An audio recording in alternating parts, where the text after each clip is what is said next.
John XI Bekkos was Patriarch of Constantinople from June 2, 1275 to December 26, 1282, and the chief Greek advocate, in Byzantine times, of the reunion of the Eastern Orthodox and Roman Catholic churches. Like John Bekkos was born in Nicaea among the exiles from Constantinople during the period of Latin occupation of that city, and died in prison in the fortress of St. Gregory near the entrance to the Gulf of Nicomedia. Our knowledge of Bekkos's life is derived from his own writings, from writings of Byzantine historians such as George Pachymeres and Nicephorus Gregoras, from writings against him by Gregory of Cyprus and others, and from defenses of him by supporters of ecclesiastical union like Constantine Melanites and George Metachites. Bekkos's history is closely bound up with the fortunes of the union of the churches declared at the Second Council of Lyon, a union promoted by Pope Gregory X in the West and Emperor Michael VIII Palaeologus in the East. The union policy of Michael VIII was largely politically motivated, and Bekkos at first opposed it, but, after Michael VIII had had him imprisoned in the Tower of Anemas for speaking out against it, Bekkos changed his mind. A reading of such Greek church fathers as St. Basil the Great, St. Cyril of Alexandria and St. Epiphanius convinced Bekkos that theological differences between the Greek and Latin churches had been exaggerated. After Patriarch Joseph I Chalciotes abdicated early in 1275 due to his opposition to the Council of Lyon, Bekkos was elected to replace him. His relationship with the emperor was sometimes stormy, although Michael VIII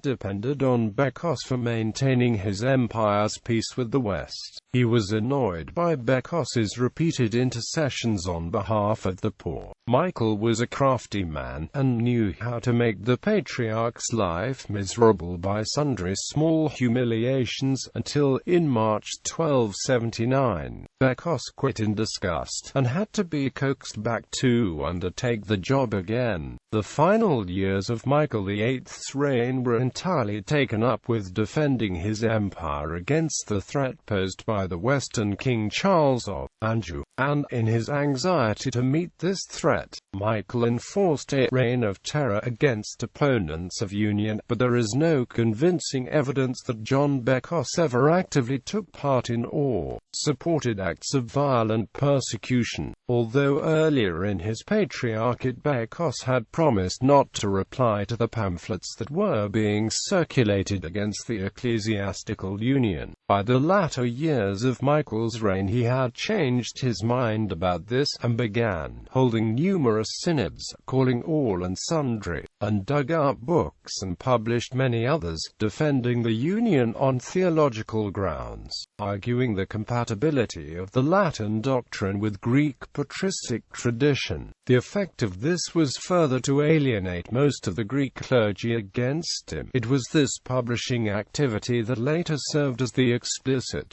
grounds for the charges that were laid against him. The ecclesial union engineered by Michael VIII was never popular in Byzantium, and, after his death, his son and successor Andronicus II repudiated it. On the day after Christmas, 1282, John Bekkos withdrew to a monastery. The former Patriarch Joseph I was brought into the city on a stretcher, and a series of councils and public meetings ensued, led by a group of anti-unionist monks. Bekkos, in fear of violent death at the hands of a mob, was induced to sign a formal renunciation of his unionist opinions and of his priesthood, a renunciation which he afterwards disowned as extorted under duress, but which was used against him. After this, Bekkos spent some years under house arrest at a large monastery in Prusa in Asia Minor. For that, he began a literary campaign to exonerate himself, and succeeded in having a council called to re-examine his case. It took place at the imperial palace of Blakeney in Constantinople, meeting in several sessions from February to August in the year 1285.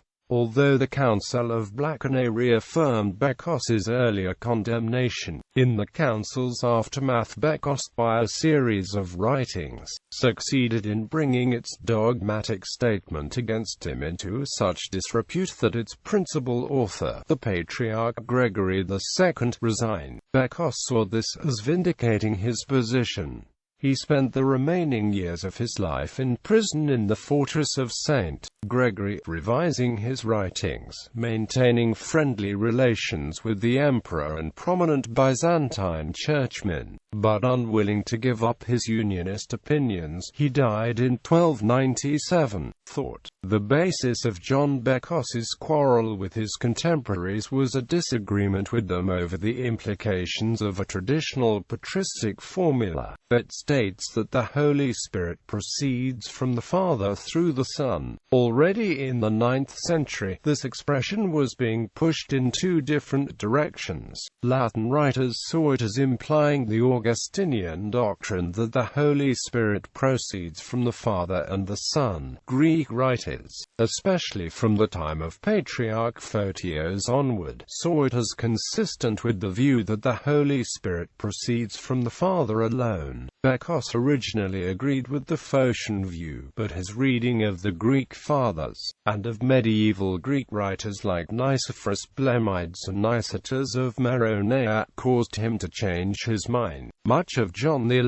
Bekkos's debate with Gregory II was a debate over the meaning of texts from St. Cyril and other fathers, whose wording Bekkos saw as consistent with the Latin doctrine, while Gregory of Cyprus interpreted such texts as necessarily referring to an eternal manifestation of the Holy Spirit through or from the Son. This 13th-century debate has considerable relevance for current-day ecumenical discussions between the Orthodox Church and the Roman Catholic Church. Editions. Most of Bekkos's writings are found in volume 141 of J. P. Min's Patrologia Graeca, although some still remain unedited. Migne reprints the 17th-century editions of Leo Allatius. A more reliable re-edition was produced by H. Lemma in the 19th century, but even this edition lacks references for Bekkos's many patristic citations.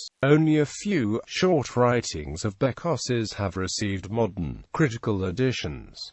One of them is his work De Pace Ecclesiastica, found in V. Laurent and J. Darros's Dossier grec de l'Union de Lyon, 1273–1277. In it, Bekkos criticizes the foundations of the schism between the churches on historical grounds alone, pointing out that the Patriarch Photios only chose to launch a campaign against the Latin doctrine after his claim to be rightful Patriarch of Constantinople was rejected by Pope Nicholas I. Some of Bekkos's most important works are as follows: On the Union and Peace of the Churches of Old and New Rome. This work summarizes Bekkos's main patristic arguments and rebuts the arguments of four Byzantine critics of Latin Christian theology.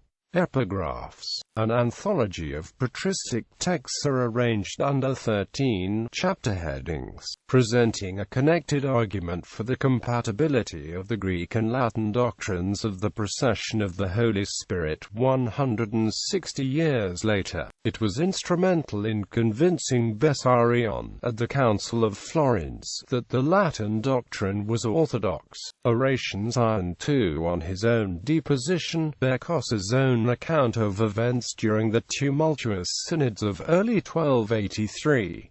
De Libris Sui, a short work, but essential for the critical history of Bekkos's texts. In it, Bekkos discusses the principles which governed his revision of his own works in an edition he read out by hand while he was in prison, refutation of the tome of George of Cyprus and 4 books De Constantine Melitniodes, Bekkos's critique of his antagonist Gregory II. Studies. Little has been written on John XI Bekkos in English. Jill, Joseph, John Bekkos, Patriarch of Constantinople, 1275–1282, Byzantine 7, 251–266.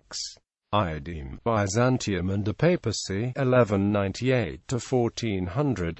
Barbara Hartmann, John XI of Constantinople. In Bouts, Friedrich Wilhelm. Biographisch Bibliographisches Kirchenlexikon. 3. Herzberg, Bouts, Cols. 281–284. ISBN 3-88309-0352. Papadarches, Aricides. Crisis in Byzantium, the Filioque controversy in the Patriarchate of Gregory II of Cyprus. 2nd ed. More has been written on Bekkos in other languages. Highly to be recommended is a new book in German, Reb Alexandra. Rom in Gemeinschaft mit Konstantinopel, Patriarch Johannes XI. Bekkos als Wörterdige der Kirchenunion von Lyon.